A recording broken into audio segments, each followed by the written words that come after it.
वैष्णवीताई, तू चुकलीच. 9 महिन्याच्या बाळाला सोडवून तू अशी कशी गेलीस? मारहाण करून अत्याचार तू सहनच केला कसा ग? खरंच वैष्णवीताई, तू खरंच चुकलीस.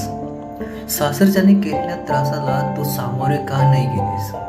सगळा त्रास, अन्याय, अत्याचार तू सहन केलास का? खरंच वैष्णवीताई, तू इथेच चुकलीस. चूक तुझी नसतानाही तू ही चूक का केलीस?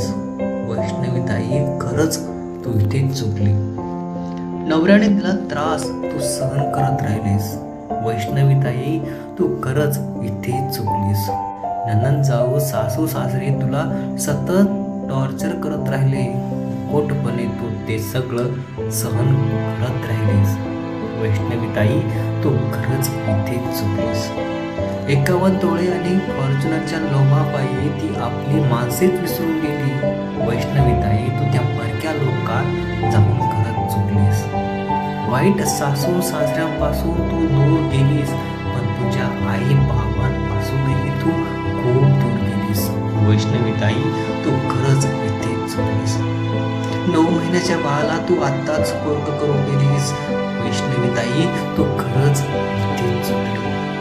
तू अजून थोडा वेळ विचार करायला हवा होतास. त्या राक्षसांना तू स्वतः शिक्षा द्यायला हवी होतीस. वैष्णवीताई,